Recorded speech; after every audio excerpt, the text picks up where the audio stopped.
Hello and welcome to Olmsted, the Urbanist podcast. I'm Nemo Anson.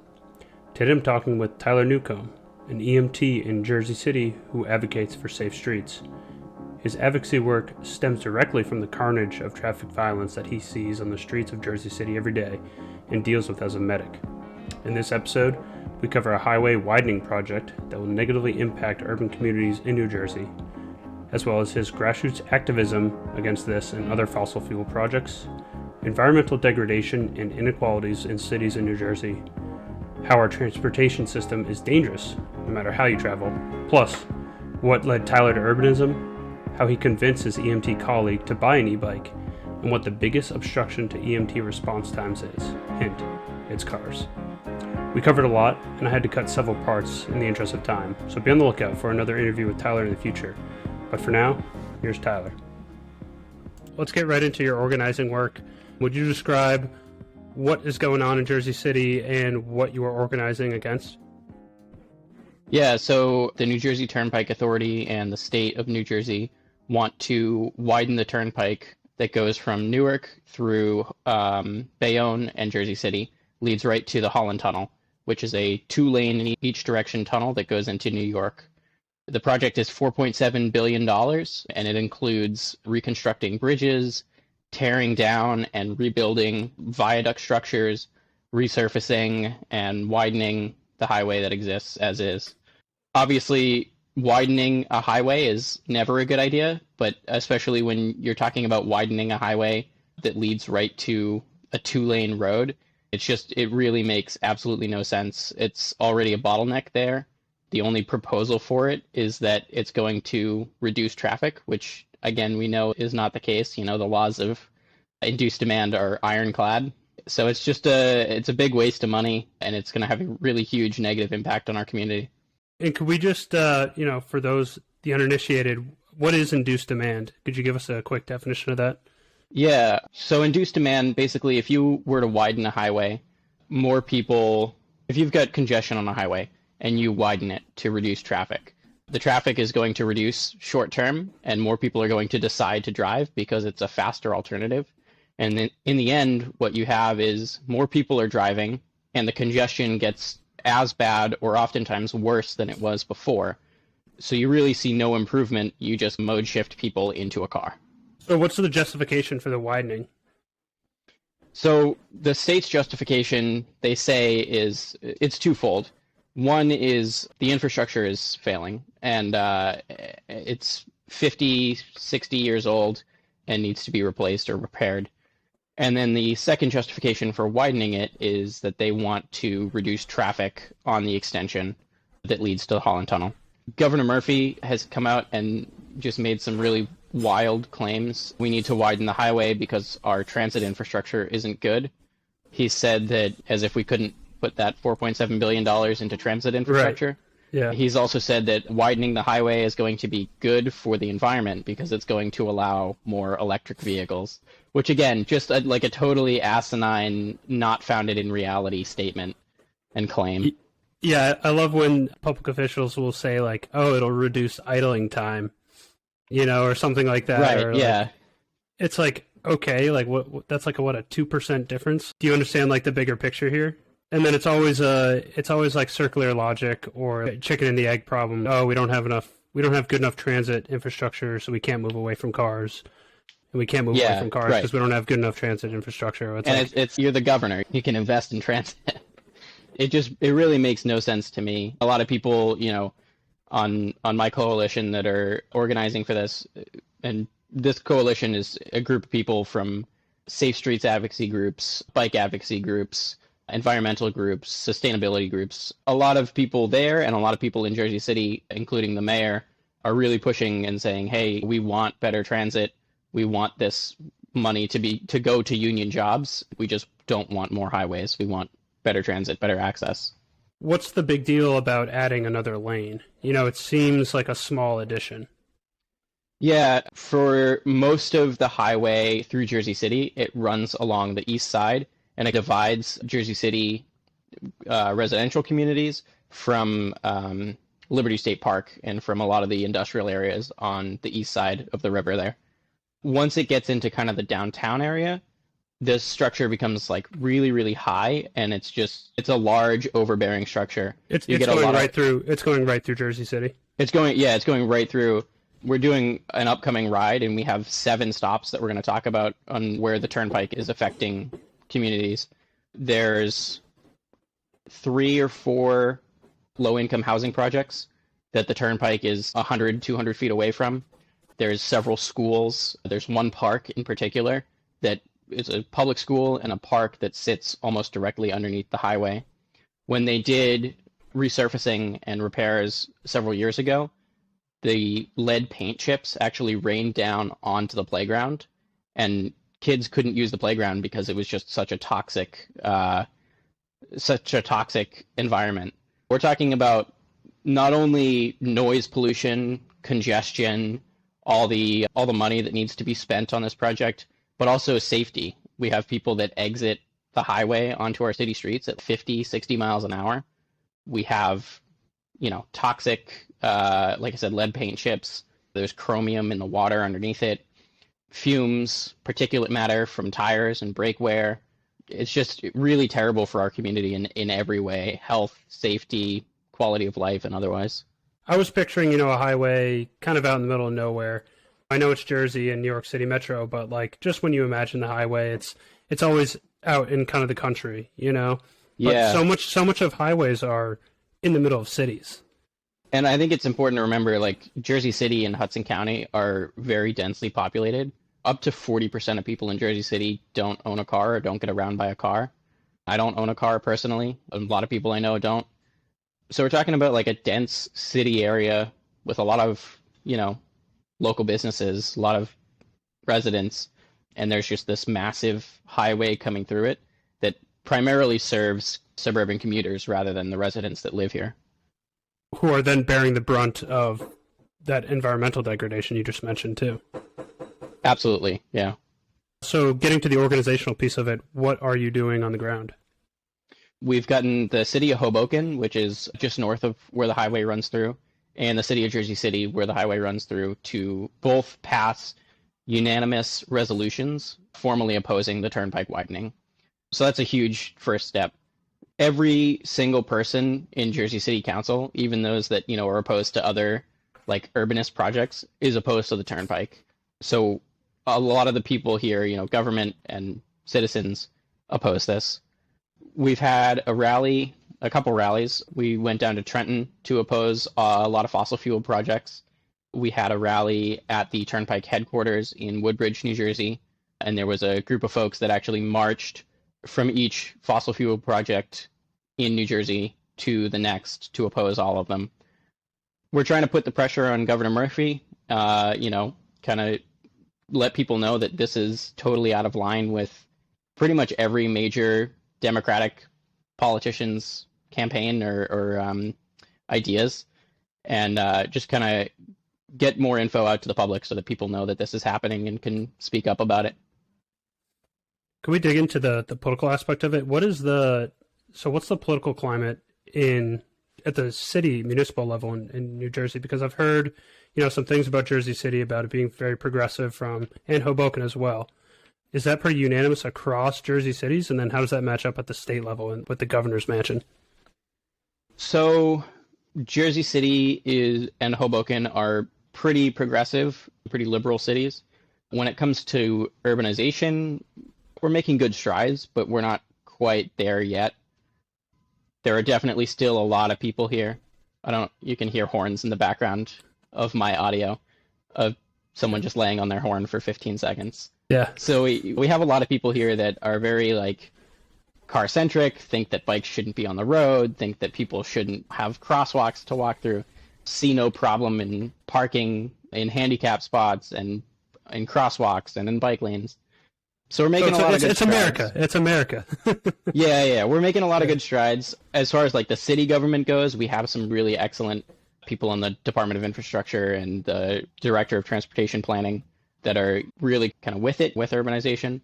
And then the council is split probably about 50-50. And so when you say with it, what is in your definition? What does that mean? So I think more often than not, the representatives are kind of getting the message and understand the idea that like safe bike routes, safe walking routes are necessary. I always say that the current system isn't safe no matter what you're doing. If you're driving, you're not safe. If you're walking, you're not safe. If you're biking, you're not safe. And there are areas where that's more and less true, but overall as a city, we have a lot of ways to go. So I think a lot of the representatives recognize that and appreciate that. We've gotten some folks to come on rides with us to give them the experience of what it's like getting around outside of a car. And, I think they're more and more shifting towards the idea of maybe this is something we should be seriously looking into. On the other hand, it's still, they're interested in it, but they don't want to take away from the cars.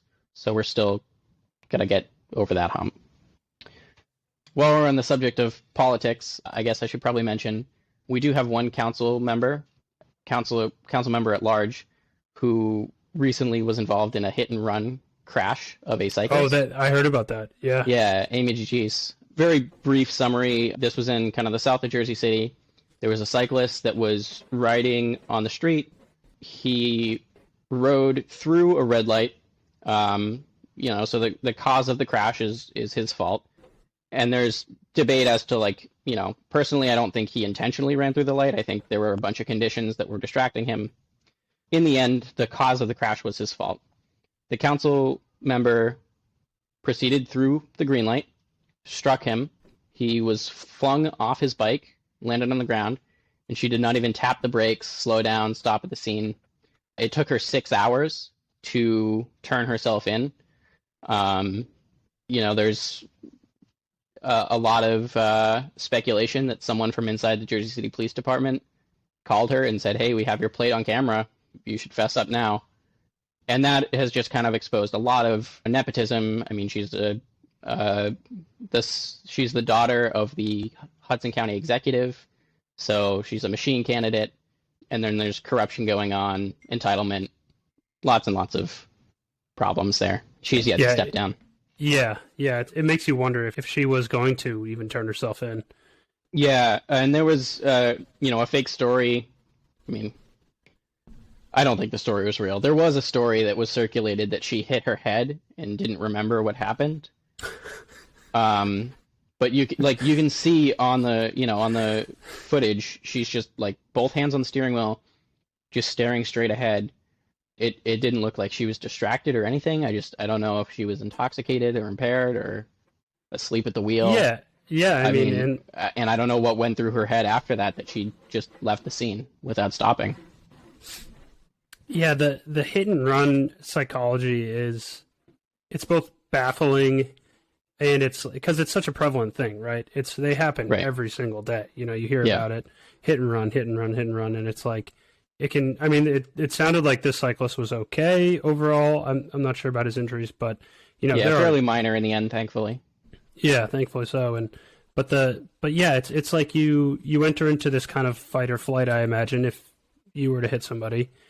And then, you react, and I don't know. I guess I don't fully understand the psychology behind it. And I think a lot of it has to do with the psychology behind driving itself, because I wonder if there's an analogy in other types of accidents, let's say, or collisions, not to use the term accident. I know that's a curse word around these parts. A curse word. Let's avoid, let's say, collisions. But I mean, I don't know, if I was to bump into somebody on the street, pedestrian wise, and they fell over and twisted their ankle or something, there's not. I wouldn't just walk away. Yeah. So I wonder if there's a lot to do with the psychology of being in the 2-ton steel box. Yeah, I'm really not sure what it is. I've been listening to Jesse Singer's book, There Are No Accidents, which, we just mentioned. We don't really like the term accident. And my perspective has kind of shifted less from a blame perspective to more of a systemic perspective, where I don't necessarily want to place the blame on any person after a crash. I want to look at the system and see what went wrong and how we can prevent it. Because ultimately, that's what's going to save lives. It's what's going to make our cities safer. That being said, and can we just back up for 1 second? Just to give an overview, could you just summarize Jesse Singer's like main point and like why you and I both cringed at the term accident? Yeah, I don't want to misquote, but I think what she says in the book is the term accident implies that it's unpredictable and unpreventable. And if we can follow a trend of we have 15 crashes in this city every year, and we know what areas are the most high risk, 15 fatal crashes, which is right about where Jersey City has been over the past few years. And we can go on a map and see each place where all these crashes happen, then we know that there are problem spots, and we know that it's going to happen, and we should be able to look at the street design and look at the car design and look at the entire system and modify things to prevent that. Some examples would be painted bike lanes that are like right beside a car lane. When a car turns right and a cyclist is right in their blind spot, there's really no way for the driver to see them unless they really like crane their head over and look. If we separate the bike path a little bit over to the right and the driver turns, they're crossing that path more at a 90-degree angle. It's much easier to see the cyclist. So that design is going to prevent those collisions. Right. And like basically it sounds like what you're saying is, yeah, we can debate human psychology and human nature all day long, but like right. the obvious fix has everything to do with infrastructure and not, debates over human nature, basically. Yeah. I don't blame the council member for the crash. I do blame her for leaving the scene. I think it's inexcusable, especially as an elected official, to just leave the scene of someone who's potentially injured. I'm an EMT. I've responded to several crashes in New Jersey. The crash with a bicyclist over 20 miles an hour, or a crash with a bicyclist where the bicyclist is flung, is trauma center criteria, meaning that it's the highest level of precaution for severe injury. There would be a team on standby when we go to the hospital. Our goal for being on scene is less than 10 minutes. We want to get them to someone who has surgical capabilities as a precaution as soon as possible. We're talking about a very high mechanism crash, not a fender bender, not bumping a flex post. Like, this is a very high mechanism crash that could have really, really seriously injured or killed someone. And she didn't stop to make sure that, her constituent was okay.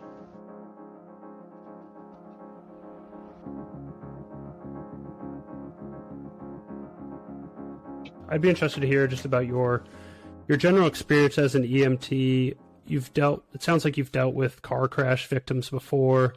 What's it like being an EMT, but also having this mindset of like, there's very big structural problems within our city and like directly leading to the things I deal with? Yeah, so I guess we'll start at the beginning. I became an EMT in 2019. I was working in the Boston area primarily. I was not involved in urbanism at all. I owned an SUV, drove that. Actually, I owned a pickup truck at first, drove that around. I bought a small SUV, drove that around everywhere. In the middle of the pandemic, I was working as a site manager for COVID vaccination and testing sites. And I was basically working out of my car. My car was my office. So I was very attached to my car and very car-centric in every way.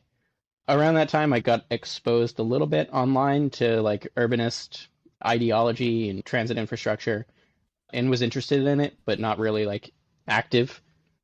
I moved to New Jersey. I sold my car, was getting around by transit, bought a bike, and have been biking and using transit for almost all of my journeys ever since. So back to the EMS side, I've been working on crashes from pretty much day one. They're a pretty regular thing that you respond to. Most of them are fairly minor. Some of them are obviously not, unfortunately. I think the kind of turning point for me, there was a crash that I responded to in November of 2021. It was a pedestrian struck on a 4-lane, relatively high-speed boulevard in Jersey City. I was the first unit on scene. There was an 83-year-old woman that was unconscious on the side of the road. She was crossing the street to get to her synagogue to worship. She was unconscious. She ended up getting intubated on the scene. rushed to the medical center, and I was trying to follow up a few days later and figured out that she had succumbed to her injuries. She was the 14th road death in Jersey City that year, and there were several others earlier in the year that I had been to as well. In looking for what had happened in that crash, I stumbled across Safe Streets JC, got involved, went to a World Day of Remembrance for Traffic Violence Victims ride, where we rode around Newark and Jersey City and refreshed the ghost bikes, which, for those that are unaware, ghost bikes are bikes that are locked up and painted white and generally decorated with flowers at the site of a crash, a fatal bike crash. So I was on this ride, painting the bikes white, refreshing them with flowers, mourning the loss of those in our community, celebrating the lives of those in our community. And from there, kind of got connected with Bike JC and Safe Streets JC, and have gotten more and more into advocacy for safer streets. Like I said, I respond to a lot of crashes, and pretty much every time I go, I'm trying to figure out what happened, what went wrong, and how can it be prevented. It's something that I kind of keep track of internally, share a little bit with closer friends of mine, and take note of the problem points in our city. Like I mentioned earlier, I'm not a person who likes to put blame on people. I'm a person who likes to look at solutions. I think a lot of times I respond to a crash and it's generally speed because the infrastructure is bad, people not following traffic laws because the infrastructure is bad, or distraction because driving sucks and people want to get distracted and there's no other alternative. Another question is, like, within your EMT colleagues, is there any discussion about like why all these car crashes are happening? Do you think there's anybody else like you that like kind of sees kind of the root cause of these problems? So I am relentless in preaching my beliefs upon others. That's what I like to hear. I've convinced, it's great. I've convinced my full-time work partner to buy an e-bike, and he now commutes entirely by e-bike and gets most of his groceries by e-bike too. He's starting to see more the infrastructure side and the design side of things. I think generally people in ambulances aren't really aware of like the design side of things, and not much thought is put into like why this is happening. And I think if you were to ask people, most would probably be opposed to like street redesigns. Without education. Why? Just from like inertia, or? Yeah, I mean, I think a lot of people that work in these fields like drive to work. A lot of people live in like more rural areas and drive to work. And then I think as far as like traffic goes, you know, our biggest obstruction in getting to calls is cars. And so they see like taking space away from cars as forcing more cars into a smaller space, rather than like taking space away from cars allows more people to go without a car.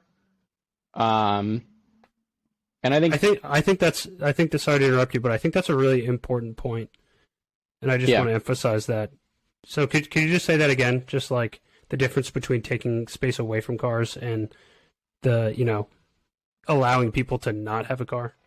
Yeah, so I think a lot of people see like Safe Streets redesign as taking space away from cars and forcing the same number of people in cars into other modes, into forcing the same number of people in cars into a smaller space. Whereas taking space and not taking it from cars, but taking it for bikes and for pedestrians and for bus rapid transit and all kinds of stuff like this is going to allow people to get out of the cars and have more safe ways of getting around and reduce traffic. Yeah, exactly. And it's getting back to psychology, it's like people do not like things being taken away. But if you can frame it as we're giving space to these other modes, and that's going to make driving better, actually, and that's going to make EMT response better, because an ambulance could go down the BRT lane, the bus rapid transit lane. And I think that's something too that is difficult. Like, we don't have tons of examples in the US of really great infrastructure, really great like bike or pedestrian or transit infrastructure that also enables faster EMS response times. Like in Europe, you see they've got pedestrian plazas with the automatic bollards that retract. Videos from around the world of ambulances using bike lanes, separated bike lanes, to get to where they need to go. And our bike lanes generally are on the narrower side, and you can't really do that. But I think it's important that, like, if we have these bus lanes, it's going to enable faster travel for ambulances. If we have bike lanes that ambulances can use and there's tons of congestion, I want to be very sparing in the use of bike lanes for emergency response, like only do it if necessary. But if that's an option that's there and we can use it, like that's going to improve our response times.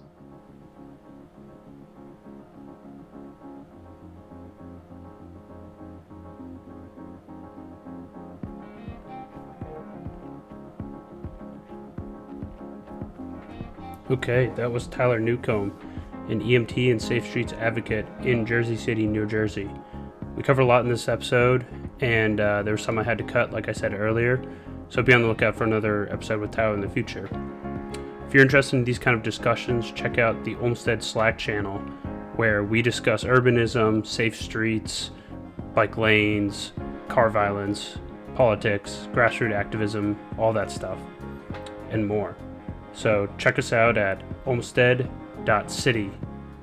That's www.olmsted.city. Hope to see you on there.